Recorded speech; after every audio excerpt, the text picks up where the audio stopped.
be hard to compete with. If they can do what you can do, you lose. Because in the early days, you're meant to be alone. In the early days, you're meant to have only a few cast of people who's going to support you. Investing in yourself should be a no-brainer. Why do we even think about or we second guess ourselves every time we're trying to treat ourselves? Every time that we want to invest in ourselves, we feel like we don't deserve it. We feel like we're not good enough. We feel like it's not for us. Sadly, mediocre gets it done.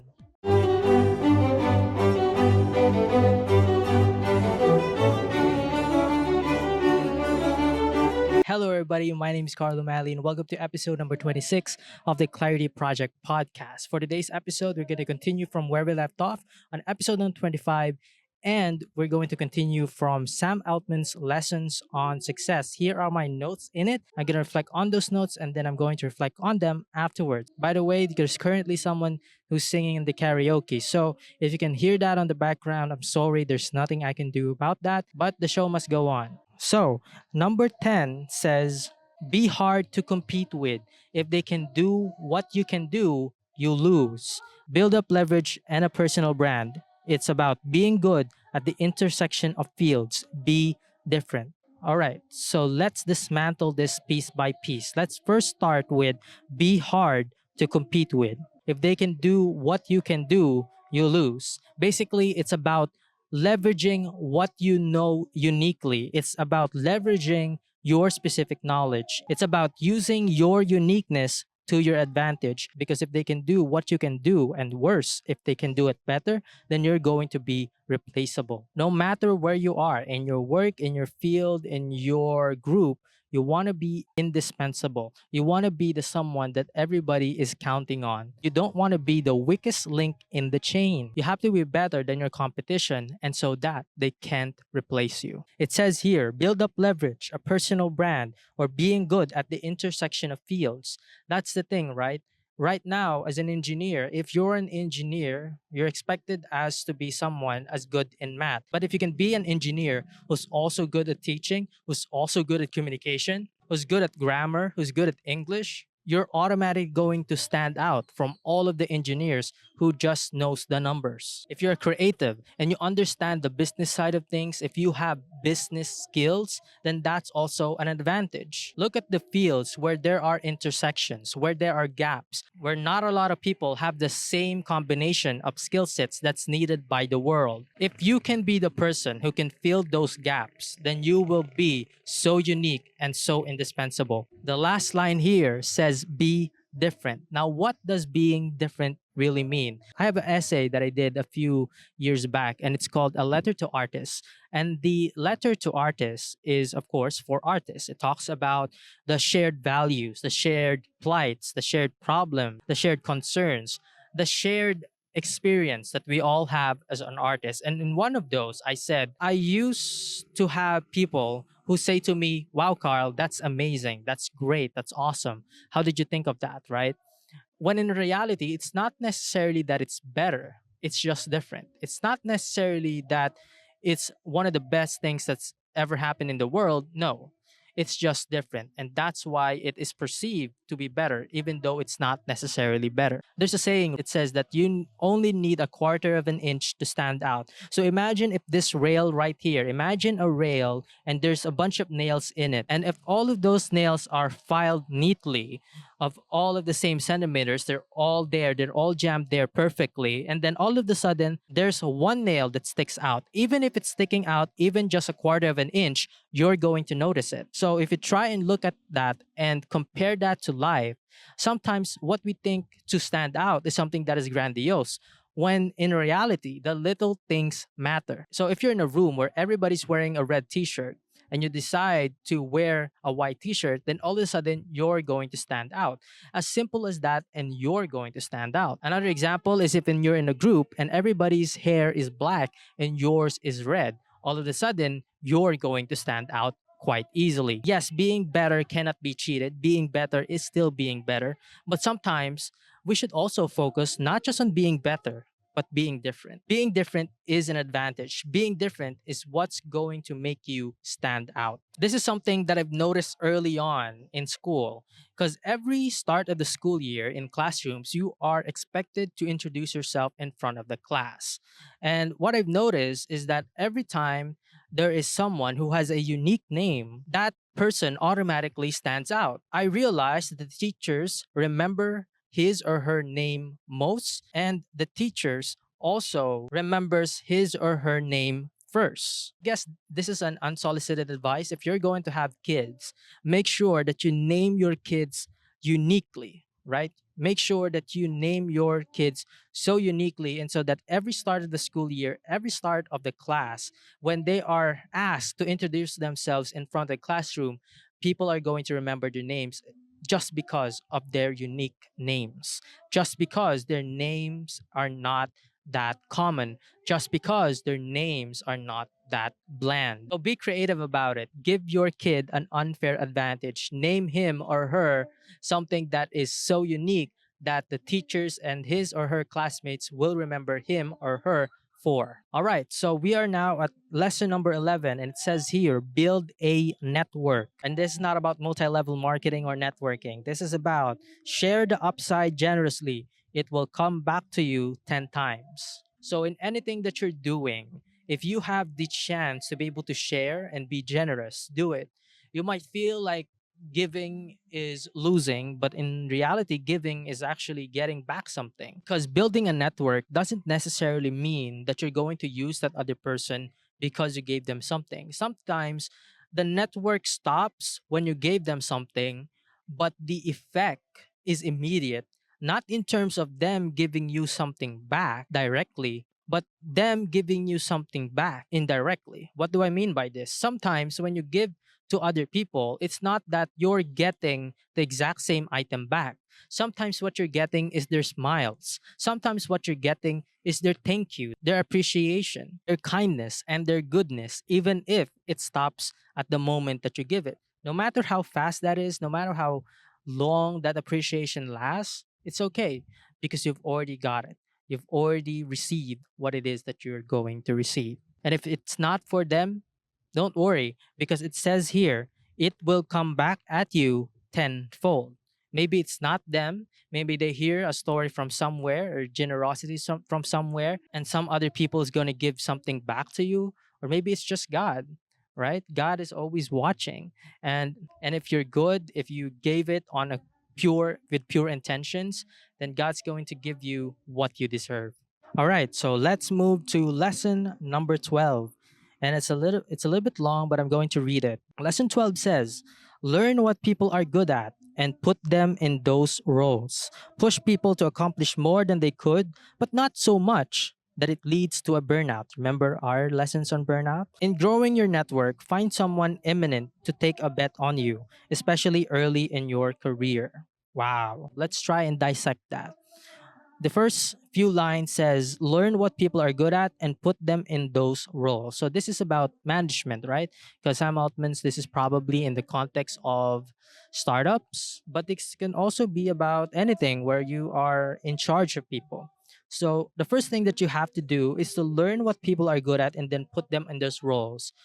In some organizations, some of the managers have this backwards. They think that they should expose the person who's worse at it at a role and so that they can learn.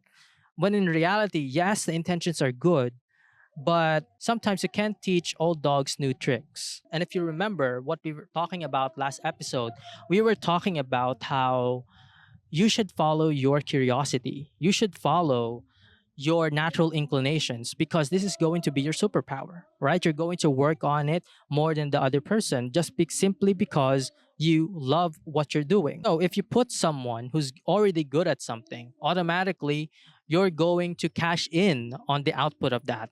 You're going to cash in on the productivity of that. Automatically, you're going to have someone who's going to be motivated not only to do the things, but actually to be better and improve on those things. Next, push people to accomplish more than they could, but not so much that it leads to burnout. Now, this is again about also management, right? Once you have put them in their perfect role, it's time to push them. It's time to give them a little bit of nudge, a motivation, an incentive, a goal, or a carrot to target. But it's important not to overdo it. It's important not to push them to the point where it's actually bad for them. We all have a personal limit. And some people would say, well, limits are meant to be broken. Sure, okay, do that. But sometimes, once you reach your limit, most of these things, when we lead to a burnout, when we lead to a crash, some of these automatic failures, some of these limits, once achieved, can render you helpless, can render you paralyzed. For example, if you're doing weight training and you did something that's way past your limit, and what happens next is that you injure yourself. You might need surgery, and this might forfeit your future in exercise such as this one, and worse, you become disabled as a result of it. What this means is that it's important for you to be cognizant of your limits and never play with the idea of your limits. Know your limits and stick within it. There's ways to improve other than that avenue. Sometimes, okay, you maxed out on your mathematical skills. What's the next step? And so that you can improve in relation to that. Maybe not directly to that, but in relation to that. So maybe a relevant skill, parallel skill to that is your communication.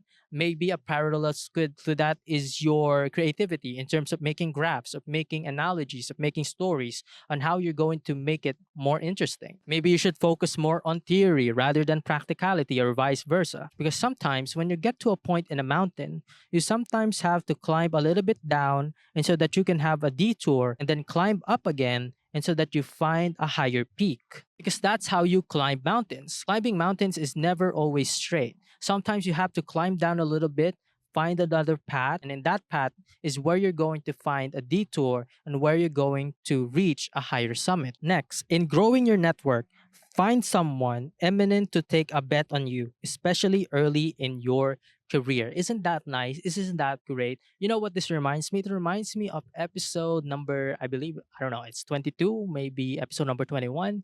And what we talked about there is breakups, right? People who are breaking up is not only breaking up to you because they hate or they don't believe in the current version of you, they're also breaking up with the future version of you because they don't believe in your future version anymore. They don't see in the future that you're going to change. They don't see in the future that you're going to be the right person for them. In every breakup, it's not only that they're breaking up with your past and your current self, they're also breaking up with your future self.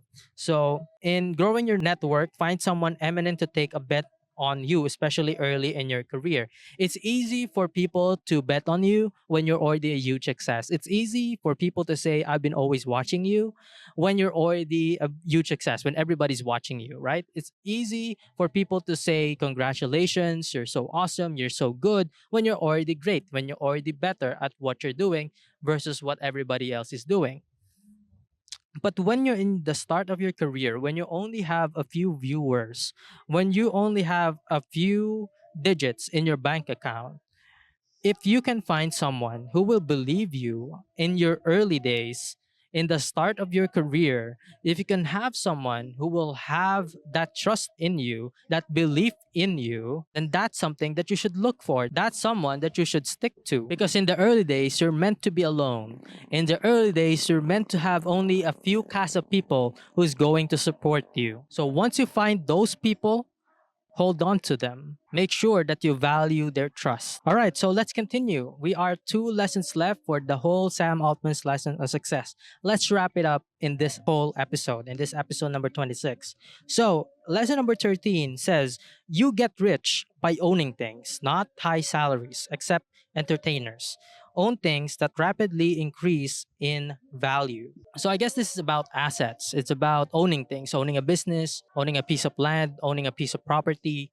So these things can make you rich because there's an asymmetry between your work and your output. So the effort that Taylor Swift makes in front of 500 people is the same effort that she would make in front of 10,000 people inside of a concert hall. It says here that you get rich by owning things, not by high salaries, because performers and entertainers, they automatically have that benefit of asymmetry because the same amount of effort multiplies in results.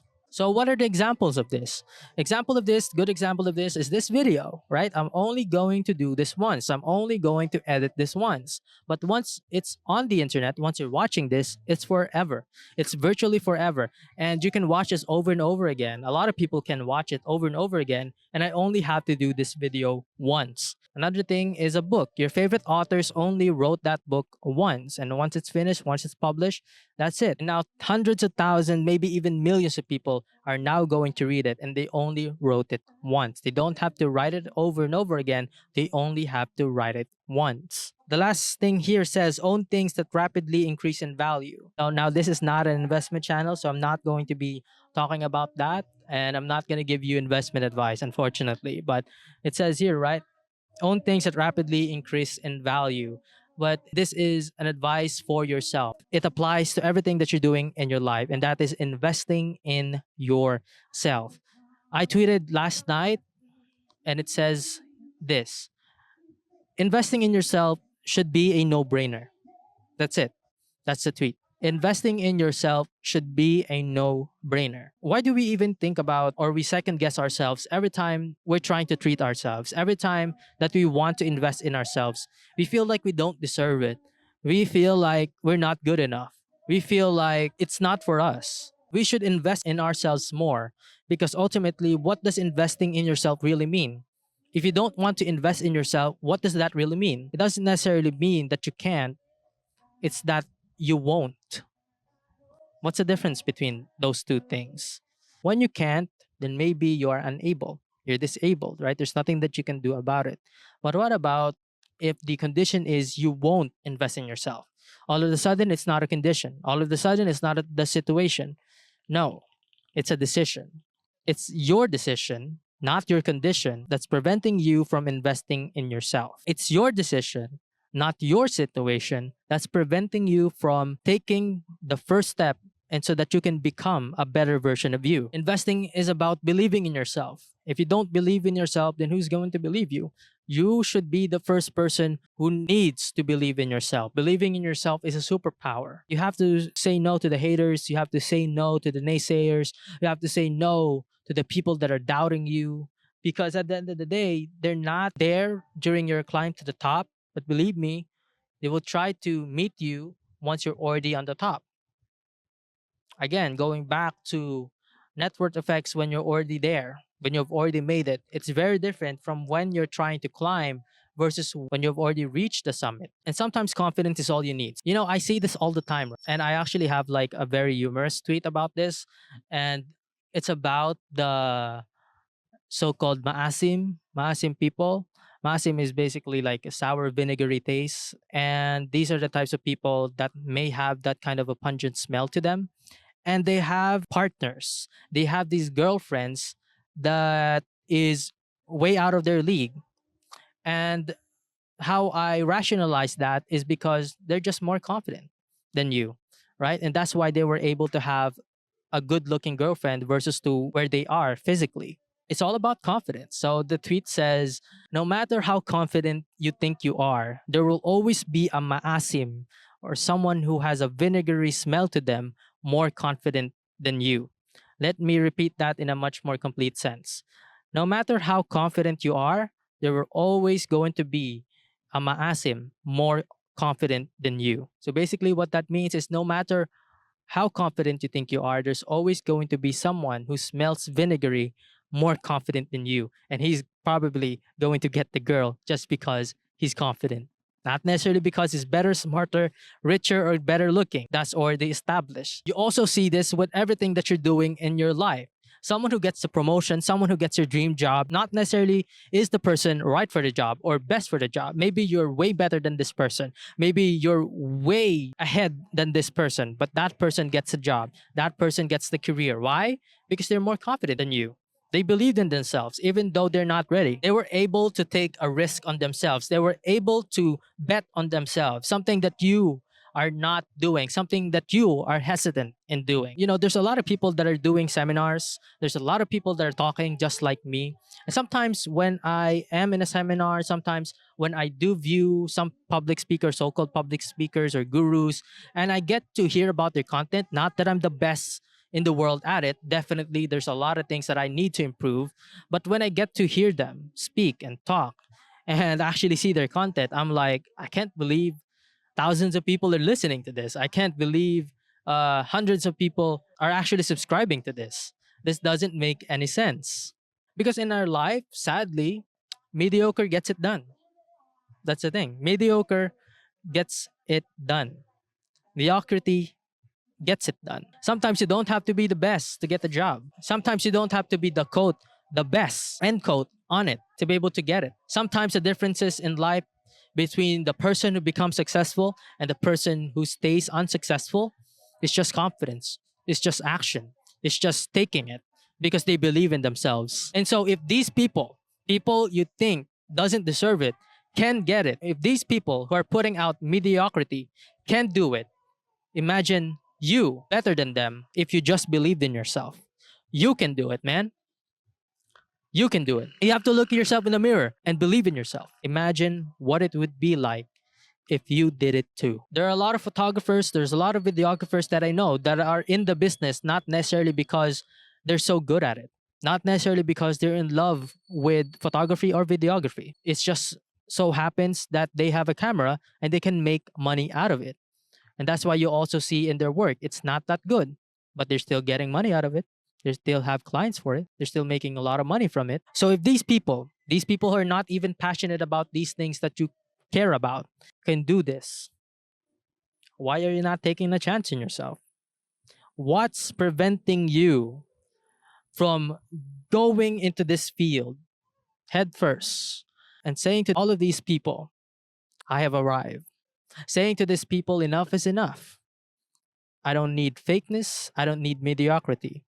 This field is going to change forever because someone who truly cares, someone who's truly passionate about it, someone who's really good at it will be here. Well, let's read further, right? It says here it could be a piece of real estate, a natural resource, an IP or intellectual property, equity, more than just earning with your time. Basically, it's anything that can make you earn, not by renting out your time. All right, so we are now on lesson number 14, the final lesson in Sam Altman's lessons on success.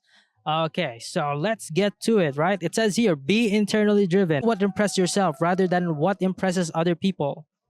Most people work on consensus. Their career lacks as a result of it.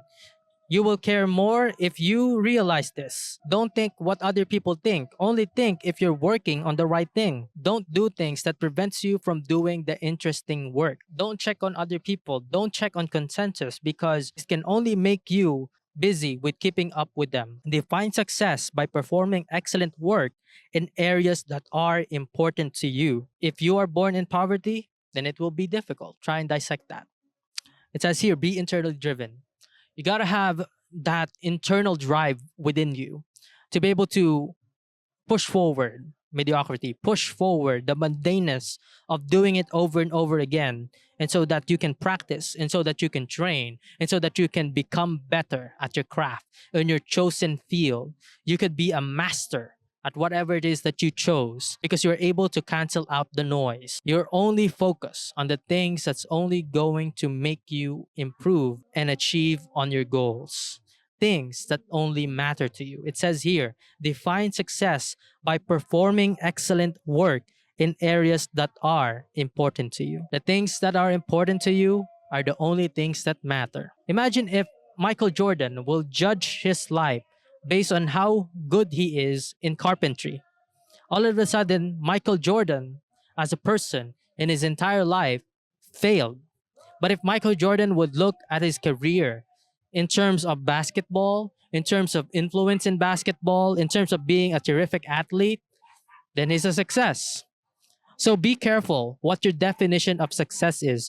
Be careful of adopting other people's definition of success. Only definition that matters in success is your own definition of success. Don't try to be perfect at everything. Don't try to be successful at everything because for one, that's impossible. And two, you'll only get yourself depressed. And the final line here is a little bit despondent, but it's true. If you are born in poverty, then it will be difficult. All of the things that we've discussed today, and even the things that we've discussed in previous episode, from episode 23, 24, and 25, all of these lessons will be way difficult if you were born in poverty. That's just the reality of life. And so, if this is true, you just have to dig deeper. You just have to be better. You just have to put a little bit more work than everybody else. It's a little harder. You're playing game in hard mode. So, that's it. If you watch this as a whole or if you watch it in snippets, I'd like to be able to thank you. And I'll see you again on the next one. And oh, by the way, did that make sense? And follow for more. Thank you and bye bye.